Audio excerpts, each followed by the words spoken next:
Hello friends, welcome to my channel the with pharmacy. आज मैं आपको बताऊंगा कि डी फार्मा या बी फार्मा कंप्लीट करने के बाद जो 500 घंटे की ट्रेनिंग होती है या 3 महीने की ट्रेनिंग किसी भी हॉस्पिटल में होती है, उसका ट्रेनिंग सर्टिफिकेट कैसे भरा जाता है और कंप्लीट होने पर कैसा दिखता है। तो कॉलेज से जब भी आप डी फार्मा या बी फार्मा कंप्लीट करते हो तो कॉलेज की तरफ से आपको एक रिकमेंडेशन लेटर दिया जाता है और साथ में 3 सेट अपेंडिक्स ई फॉर्म के दिए जाते हैं। तो टेक्निकली आपको करना क्या होता है, आपको हॉस्पिटल में रिकमेंडेशन लेटर लेके जाना होता है, जिसमें भी आपको आपकी बात बनती है ट्रेनिंग के लिए आपको वहाँ जाना होता है और आपको रिकमेंडेशन लेटर देना होता है और साथ में कुछ कुछ डॉक्टर्स या कुछ हेड ऑफ इंस्टीट्यूशंस रिक्वायरमेंट रखते हैं कि आप अपेंडिक्स ई भी इनिशियली सबमिट कर दो और कुछ बोलते हैं कि जब आपकी ट्रेनिंग कंप्लीट हो जाएगी तब हम उसको ले लेंगे और तब भर देंगे। तो हम इसी फॉर्म की बात बारे में बात कर रहे हैं। सो रिकमेंडेशन लेटर तो एक कॉलेज के बोनाफाइड पे होता है जो कि आप हॉस्पिटल में सबमिट कर देते हैं और वो अपने रिकॉर्ड्स में लगा लेते हैं।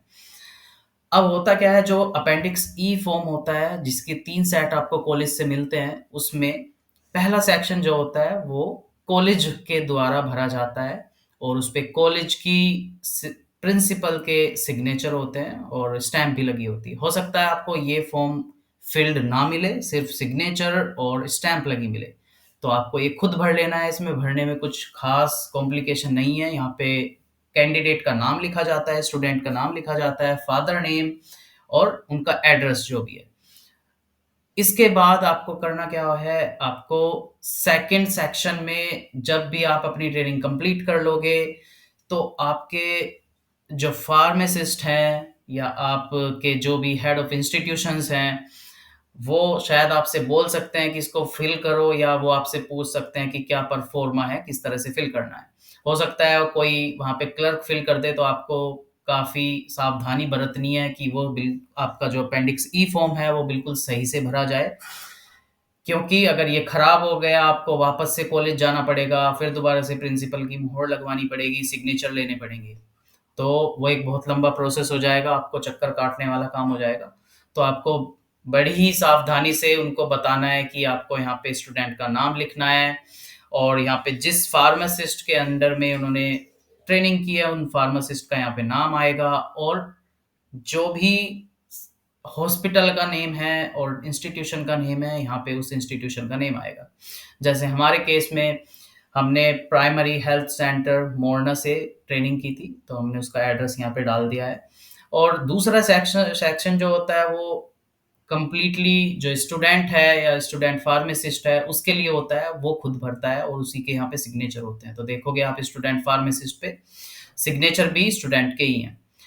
अब थर्ड सेक्शन जो आता है वो आता है फार्मासिस्ट के लिए, जो आपका फार्मासिस्ट अप्रेंटिस मास्टर होता है।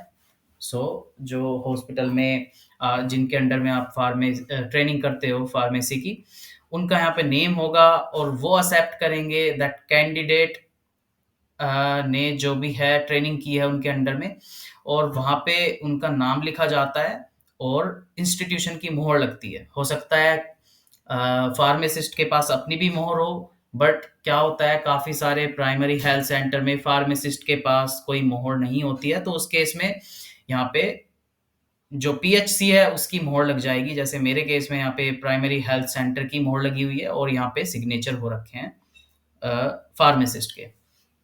तो इसमें इसके बाद जो थर्ड सेक्शन के बाद जो फोर्थ सेक्शन हमारा आता है, वो भरा जाता है हेड ऑफ ऑर्गेनाइजेशन के द्वारा।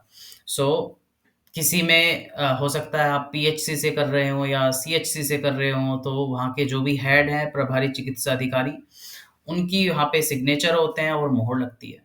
राइट, सो वो यहाँ पे फिल करते हैं कि इस कैंडिडेट ने, इस स्टूडेंट ने 500 घंटे की ट्रेनिंग या 3 महीने की ट्रेनिंग कंप्लीट कर ली है।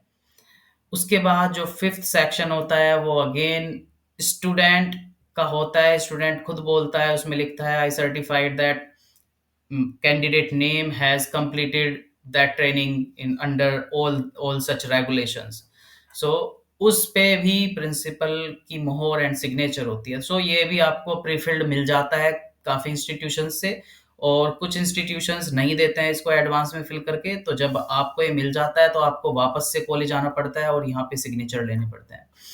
तो काफ़ी सिंपल प्रोसेस है, बट आपको ध्यान रखना है कि इसमें गलती ना हो।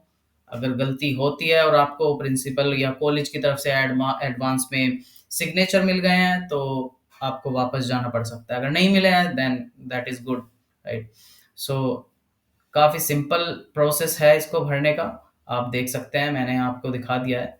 सो ये एक प्रोसेस है इस अपेंडिक्स ई फॉर्म को भरने का, और इस फॉर्म को का यूज़ करके ही आप पीसीआई में रजिस्ट्रेशन के लिए इनिशिएट कर सकते हैं, और उसकी वीडियो भी मैं जल्द बनाने वाला हूँ। सो आप चैनल को सब्सक्राइब कर सकते हैं, मेरी वीडियो को लाइक कर सकते हैं। अगर आपको कुछ कॉम्प्लिकेशन है, आपके कुछ कन्फ्यूज़न है, तो आप कमेंट सेक्शन में अपने क्वेश्चंस पूछ सकते हैं। मैं जल्द से जल्द उनका जवाब देने की कोशिश करूँगा, और तब तक के लिए आप मेरा चैनल सब्सक्राइब कर लीजिए। मैं जल्द ही अगली वीडियो के साथ आऊँगा।